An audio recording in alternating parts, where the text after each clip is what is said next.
Hello and welcome to my YouTube channel Bappa physics. आपको हमारे इस चैनल पर न केवल आपके कंटेंट से रिलेटेड सिलेबस से रिलेटेड कंटेंट मिल जाएगा, बल्कि आपको साथ साथ नोट्स भी बनाने की जरूरत नहीं पड़ेगी। अलग से नोट्स भी आपको यहाँ पर मिल जाएंगे। करना एक छोटा सा काम, आपको वीडियो को बगैर स्किप किए हुए पूरा देखना और ज्यादा से ज्यादा शेयर करना, सब्सक्राइब करना, शेयर करना। इतना छोटा सा काम कर लीजिएगा, आपको सारी वीडियो सारा कंटेंट आपको आपके सिलेबस के अकॉर्डिंग मिल जाएगा। आज हम लोग अपने लास्ट वीडियो के जो टॉपिक था उसी को आगे बढ़ाएंगे। जनरलाइज कोऑर्डिनेट हम लोगों ने कंप्लीट किया था। उसमें हमने आपको बताया था कि जनरलाइज कोऑर्डिनेट के साथ साथ जनरलाइज डिस्प्लेसमेंट क्या होता है, जनरलाइज वेलोसिटी क्या होता है, जनरलाइज एक्सीलरेशन क्या होता है, जनरलाइज मोमेंटम क्या होता है, ये सारी चीजें हम लोग कवर करने वाले हैं।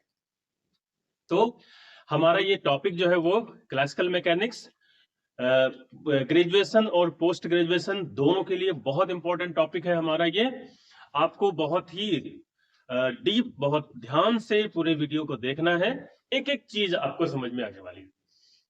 तो चलिए, कल हम इसके पहले वाले वीडियो में हम लोगों ने जनरलाइज कोऑर्डिनेट पढ़ लिया था कि जनरलाइज कोऑर्डिनेट हमारे होते क्या है। जनरलाइज कोऑर्डिनेट या डिग्री ऑफ फ्रीडम के तहत ही हम लोगों ने उसको डिस्क्राइब किया था, और उसके तहत हमने एक इक्वेशन लिखी थी, R I equals to R I Q1 Q2 Q3 dot dot dot QFT।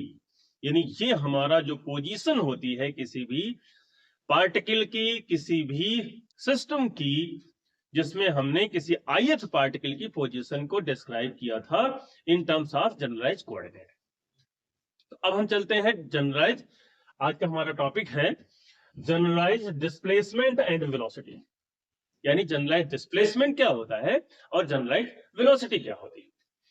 तो सबसे पहले हम जनरलाइज डिस्प्लेसमेंट। अब डिस्प्लेसमेंट हिंदी में विस्थापन, सबको पता है विस्थापन, ठीक है। यानी किसी पार्टिकल को, किसी सिस्टम को एक जगह से दूसरी जगह पर उसकी पोजीशन को चेंज कर देना, यानी चेंज इन पोजीशन। बस यही आपको एक वर्ड इसमें देखना है, चेंज इन इट्स पोजीशन। जैसे ही पोजीशन में आप चेंज लगा देते हो, परिवर्तन लगा देते हो, वो डिस्प्लेसमेंट बन जाता है। तो अब हमको क्या करना है कि जो हमको पहले से पता है, पहले से हम वो कंसीडर कर लेते हैं, और उसके बाद डिस्प्लेसमेंट निकालने के लिए आपको बस चेंज निकालना है। एक चीज और यहां पर यूज की जाती है, जो कि टोटल डेरिवेटिव या यूलर्स थ्योरम उसको हम कह सकते हैं। तो टोटल डेरिवेटिव के लिए हम लोगों ने इसके पहले पढ़ा हुआ है कि यदि हमारे पास, मान लेते हैं कि कोई फंक्शन हमारे पास है, आर फंक्शन है, और वो आर फंक्शन है, और वो एक्स वाई जेड इसका फंक्शन है।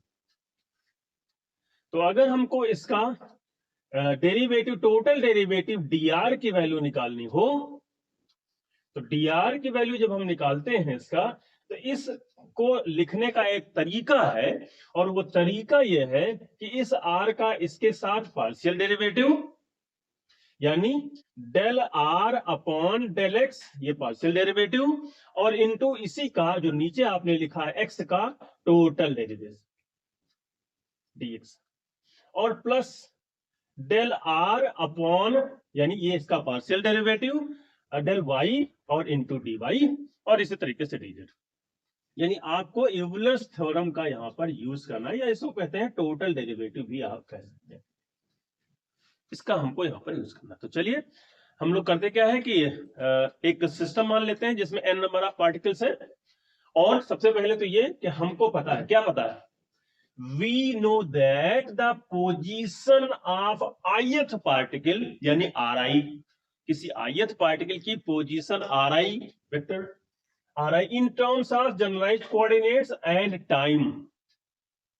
जनरलाइज कोऑर्डिनेट और टाइम के रेस्पेक्ट में हमारे पास जो पोजीशन होती है किसी ith पार्टिकल की, वो ये होती है। इसके पिछले वीडियो में हम लोगों ने पढ़ा हुआ, उसका लिंक मैं डिस्क्रिप्शन बॉक्स में दे दूंगा, आप उसको देख लीजिएगा, क्योंकि बगैर उसको देखे हुए, बगैर जनरलाइज कोऑर्डिनेट समझे हुए आप generalise velocity, generalise displacement, generalise acceleration कुछ भी नहीं समझ पाओगे। तो ये हमारे पास ऑलरेडी हम लोगों ने इस पर डिस्कशन कर रखा।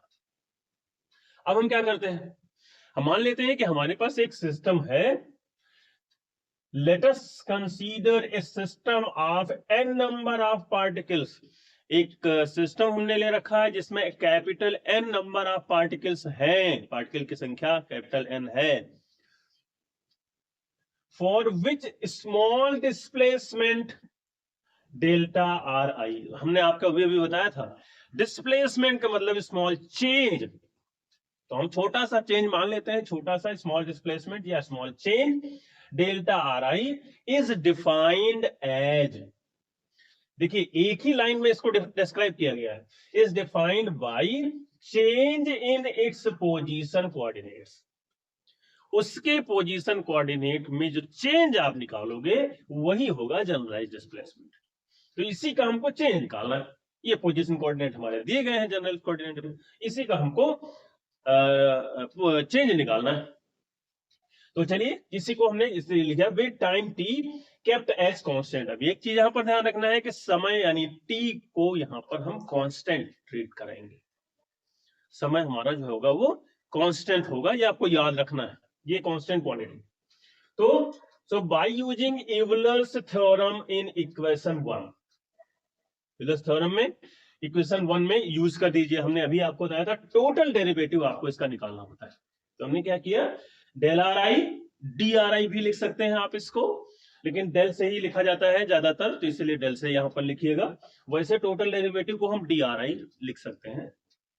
तो del R I equals to, अब देखिए इसका इसके साथ partial derivative del R I upon del Q one, और इनटू नीचे जो लिखा हुआ है इसी का total derivative, plus del R I upon del Q two और इसी का total derivative, plus plus dot dot last में चले गए, प्लस इसका इसके साथ पार्शियल डेरिवेटिव और इसी का total derivative D Q F, और टी चूंकि यहां पर कांस्टेंट है तो उसका डेरिवेटिव अगर आप लोगे टाइम के साथ, इसका अगर इसको डिफरेंशिएट करोगे तो ये 0 हो जाएगा क्योंकि टाइम कांस्टेंट है। तो आपके पास हो गया del R I equals to, अब इसको हम क्या करेंगे, 1 है 2 है 3 है 4 डॉट डॉट डॉट एफ है, इसको हम समराइज करके लिख सकते हैं summation over K equals to 1 to F del R I, ऊपर सब में del R I del R I del R I del R I यहां लिख दिया, और अपॉन 1 2 3 4 को हमने के लिख दिया, और यहां पर भी है 1 2 3 एफ तक है, यहां पर के लिख दिया क्योंकि के इक्वल्स टू 1 टू एफ है, आप 1 टू एफ है। ये आपका है जनरलाइज्ड डिस्प्लेसमेंट का एक्सप्रेशन, कितना आपको जनरलाइज्ड डिस्प्लेसमेंट में देना पड़ेगा। अब आते हैं हम जनरलाइज्ड वेलोसिटी। आपको पता है वेलोसिटी की डेफिनेशन चेंज इन डिस्प्लेसमेंट, ठीक है, या change in position with respect to time, change in position with respect to time, ये आपका होता है वेलोसिटी, ठीक है। विस्थापन परिवर्तन की दर को हम the rate of change of displacement with time, उसी को हम कहते हैं वेलोसिटी। तो चलिए यहां पर भी आपको अलग से, चूंकि ये पूछा जाता है इसलिए हमने इसको कंसीडरेशन कर लिया है। अगर एक साथ पूछते हैं तो आप चाहें तो, चूंकि हम यहाँ पर सिस्टम को कंसीडर कर चुके हैं इसलिए कंसीडर यहाँ पर आप ना भी लिखें, लेकिन अगर अलग से पूछा जाएगा जनरलाइज्ड वेलोसिटी छोटे क्वेश्चन में तो आपको ये करना पड़ेगा, और अगर बड़े क्वेश्चन में आ जाता है तब भी करना पड़ेगा क्योंकि फिर ज्यादा आपको लिखना होता है। तो वही चीज हम मान लेते हैं कि हमारे पास let us consider a system of n number of particles, एक सिस्टम है जिसमें n नंबर ऑफ पार्टिकल्स हैं, फिर the generalized velocity is the, अब इसी को डिफाइन किया गया, देखिए the generalized velocity is the time derivative of generalized coordinate Q, ये जनरलाइज्ड कोऑर्डिनेट है हमारे Q1 Q2 Q3 dot dot dot Q, ये Q के लिख दीजिए, K equals to 1 to F लिख दीजिए। ये आपका जनरलाइज कोऑर्डिनेट क्यू के का टाइम डेरिवेटिव जो होता है वही जनरलाइज वेलोसिटी होगी। तो अब आपको पता है we know that the position vector R I of the ith particle, ये हमारे पास पहले से नोन है, हमको पता है, इसी में आप यूलर्स इक्वेशन लगा दीजिए, फिर से यहाँ पर यूलर्स इक्वेशन आपको यानी टोटल डेरिवेटिव इसका हमको लेना है। तो हमने क्या किया, इसका टोटल डेरिवेटिव डी आर आई, इसी का पार्शियल इसके साथ टोटल, इसी का इसके साथ पार्शियल टोटल, इसका इसके साथ पार्शियल टोटल, फिर इसका इसके साथ पार्शियल टोटल, और अब यहां पर इसका भी हमको डेरिवेटिव लिखना है। क्यों लिखना है, del R I upon del T into D T, इसलिए लिखना है कि टाइम यहां पर कांस्टेंट क्वांटिटी नहीं है। वेलोसिटी में टाइम कांस्टेंट, चेंज आप लगा रहे तो कांस्टेंट कहां से हो जाएगा, तो इसलिए ये कांस्टेंट क्वांटिटी नहीं, तो हमको इसका डेरिवेटिव भी लिखना, ये जीरो नहीं होगा। अब हम क्या करते हैं, पूरी इक्वेशन को dt से हम डिवाइड कर देते हैं। देखा, तो dt से जब डिवाइड कर देंगे तो D R I upon D T equals to del R I upon del Q one into D Q one upon D T plus del R I upon del Q two into D Q two upon D T plus del R I upon del Q F into D Q F upon D T plus del R I upon del T into D T upon D T, D T D T, यानी partial derivative of Q one, partial derivative of del R I upon del Q one, ये, और इस तरीके से आपको पूरा D T यहां पर कैंसिल हो गया। अब देखिए, D R I upon D T, जब आर आई का डेरिवेटिव आप टाइम के साथ ले रहे हो तो इसको हम आर आई डॉट भी लिख सकते हैं, यही आपकी वेलोसिटी भी है, ये आपकी वी आई है लिखा हुआ, या इसको आर आई डॉट भी लिख सकते हैं। डॉट का मतलब होता है डेरिवेटिव, टाइम डेरिवेटिव। एक बार लिखा होगा तो फर्स्ट डेरिवेटिव, दो बार लिखा होगा तो सेकंड डेरिवेटिव। तो अब देखिए यहां पर हमने क्या किया, इसको हमने समेशन के तहत लिख लिया, summation over K equals to 1 to F del R I del R I del R I, सब में del R I upon Q1 Q2 Q3 QK लिख लिया, D Q1 D Q2 D QF D QK लिख दिया upon D T, और plus del R I upon del T, ये हो गया आपके पास। या इसको हम लिख सकते हैं आपका V I equals to R I dot, और देखिए इस यहां पर आपका जनरलाइज कोऑर्डिनेट आपने कहा था, देखिए जनरलाइज कोऑर्डिनेट क्यूके है, तो जनरलाइज कोऑर्डिनेट का टाइम डेरिवेटिव क्यूके डॉट हो जाएगा, यही आपकी जनरलाइज वेलोसिटी को यहां पर शो करता है, क्यूके डॉट।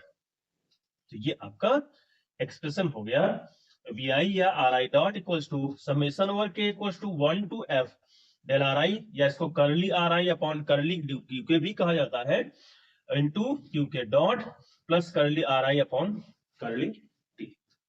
ये आपका हो गया generalized displacement and generalized velocity.